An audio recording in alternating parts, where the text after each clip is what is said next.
And hello, everybody. I'm Rob Booker. Welcome back. And I get a lot of questions about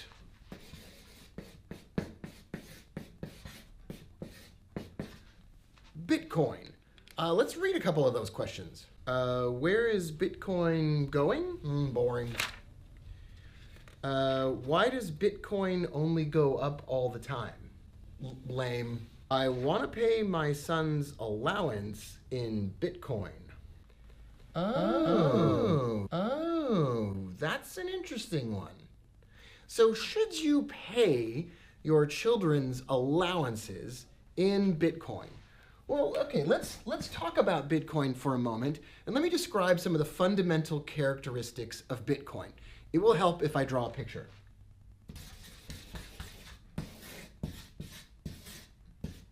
That's the fundamental characteristic of Bitcoin. It's insanity. It's not worth anything.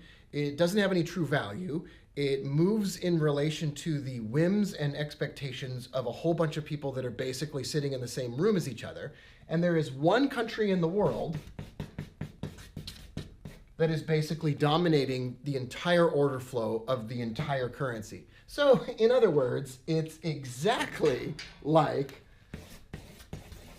the US dollar. For more on answering this question, let's jump on over to the computer box and we'll take a look at some charts. 2,000 years later. All right, and let's take a look at one of the problems with Bitcoin is it doesn't really respond to any kind of traditional technical analysis, at least indicator-based technical analysis. So, for instance, it rises and it goes divergent, or it goes overbought, or it misses pivot points, or the ADX gets out of control. And it doesn't really matter so much that any of those things happen. And the reason it doesn't matter very much that those things happen is that it's not really a financial instrument that anybody has ever really seen go through a bearish period of time. There's been no bear market in Bitcoin. So one of the things that you got to remember if you are interested in paying allowances or doing anything denominated in Bitcoin is that Bitcoin could be the next sort of biotech stock, for example. That it appears that every time this goes down, it just jumps back up, kind of like the US stock market. Every single time it drops, it goes back up. Although there could be some day in the near or far off future where Bitcoin, oh look, as we're recording this, it's gonna make like all-time highs today. There could be a day in time where Bitcoin drops and it just doesn't stop. Here are some of the true characteristics of Bitcoin that you want to watch out for as you're thinking about trading it. Number one, it's really important to remember that you could have an experience where Bitcoin begins to drop and it doesn't stop dropping all the way into like 2000, that it goes down so far that it washes everybody out. Another thing to remember is that it's like the stock market in the sense that it's now a risk-on asset class, where it just keeps going up and it doesn't really have to have any fundamentals behind it.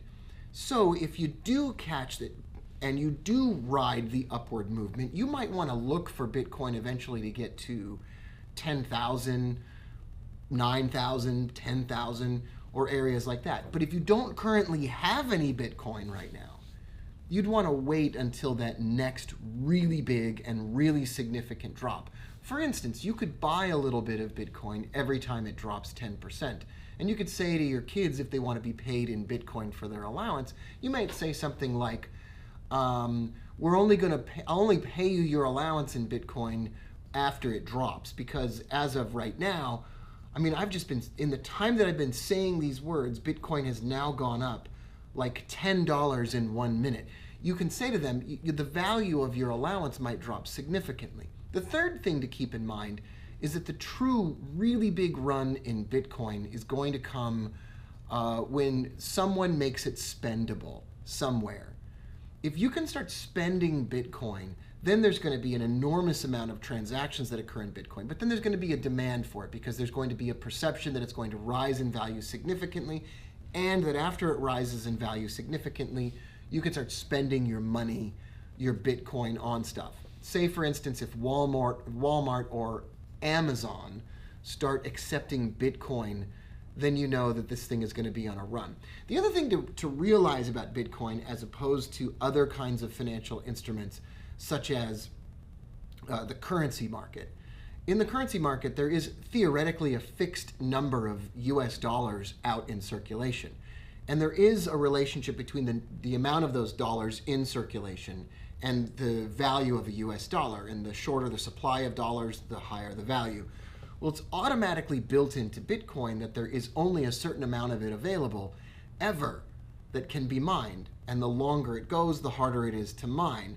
The fact that there is a finite number of these available, even though they don't truly have any worth except for the perception that's built into them, that gives this another really strong case for the bullishness over the really long term. So when Bitcoin drops by 30 or 40%, I'm a buyer. But until then, I just can't get in now because it's just gone out of control. And even if it did go to 10,000 at this point, I wouldn't really be making a super giant return on my investment. All right, if you like the video, don't forget to click subscribe at the top and like the video, leave a comment below, let me know what you think about Bitcoin, and I'll see you in the next one.